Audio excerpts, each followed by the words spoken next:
Hi friends, നമുക്ക് നമ്മുടെ പ്രകൃതി വാവേൻ്റെ ഒരു കുട്ടി വ്ളോഗ് കാണാം കേട്ടോ. വ്ളോഗെന്ന് പറയാനായിട്ടില്ല, നമ്മൾ എല്ലാ മാസവും ഫോട്ടോ എടുക്കുമെന്ന് പറഞ്ഞില്ലേ. അപ്പം 6 മാസം കംപ്ലീറ്റ് ആയപ്പോൾ ഫോട്ടോ എടുക്കുന്നതിൻ്റെ അന്നത്തെ കുറച്ച് ഒരുക്കുന്നതൊക്കെ കുറച്ച് വീഡിയോ ഞാൻ എടുത്തു വെച്ചിരുന്നു. അപ്പം കുളിപ്പിച്ചിട്ടൊക്കെ വന്ന് ഞാൻ കണ്ണെഴുതാൻ വേണ്ടിയിട്ടുള്ള തന്ത്രപ്പാടാണ്. ഞാൻ എങ്ങനെയെങ്കിലും കണ്ണിനകത്ത് കൺമഷി ഇട്ട് കൊടുത്തായിരുന്നു.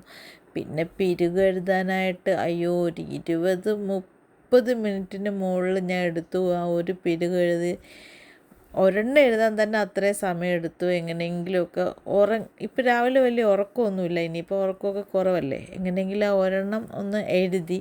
പക്ഷേ ഇപ്പുറത്തത് 30 മിനിറ്റ് കഴിഞ്ഞിട്ടും അവൾ സമ്മതിച്ചില്ല.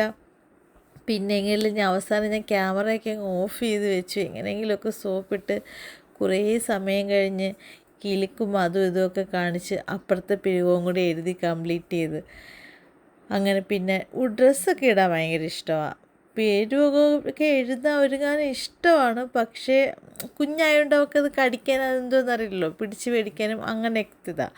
പിന്നെ ഡ്രസ്സൊക്കെ ഇടുമ്പോൾ അറിയാം എവിടെയെങ്കിലും പോവാനാന്നുള്ള ഇത് വെച്ചിട്ട് ഡ്രസ്സൊക്കെ ഇടാൻ ഭയങ്കര ഇഷ്ടമാണ്. അപ്പോൾ പിന്നെ ഞാൻ ഫോട്ടോ എടുക്കാൻ വേണ്ടിയിട്ട് നമ്മൾ ചോറ് കൊടുപ്പിന് ഇട്ട ഡ്രസ്സ് തന്നെയായിരുന്നു ഇട്ട് ഫോട്ടോ എടുത്തേ. അത് തന്നെ കൊണ്ടുവന്ന് പിന്നെ അതൊക്കെ ഇട്ട് കൊടുത്തിട്ട് ഡ്രസ്സിൽ എനിക്ക് മിണ്ടാതിരുന്ന് തരും. അതൊക്കെ ഇട്ട് അതും അതിൻ്റെ പാവാടയൊക്കെ ഇട്ട് ഒരുക്കി വൃത്തിയാക്കിയൊക്കെ ഫോട്ടോ എടുക്കാൻ കൊണ്ട് കിടത്തി. ഞാൻ എൻ്റെ ഒരു റെഡ് സാരിയും ഒരു ഗോൾഡൻ കളറ് ദാവണിയുടെ ഷോളും അതൊക്കെ ഇട്ട ഫോട്ടോ എടുത്ത് ഞാൻ 6 ആ ഷോള് വെച്ചാൽ ഉണ്ടാക്കി വെച്ചിരുന്നത്. അതൊക്കെ കൊണ്ടുവന്ന് അങ്ങോട്ട് കിടത്തിയത് 6 എടുത്ത് തലവഴിയൊക്കെ ഇട്ട് 6 1 2 വെച്ചിരുന്നു. ഒത്തിരി ബുദ്ധിമുട്ടായിരുന്നു ഇപ്രാവശ്യം ഫോട്ടോ എടുക്കാൻ. ആദ്യമൊക്കെ കുഞ്ഞാവേണ്ട മിണ്ടാതെ കിടക്കുമായിരുന്നു. ഇപ്രാവശ്യം എവിടുന്ന് ആറക്കതോ ഒഴുകുന്നു കടൽ പോലെ.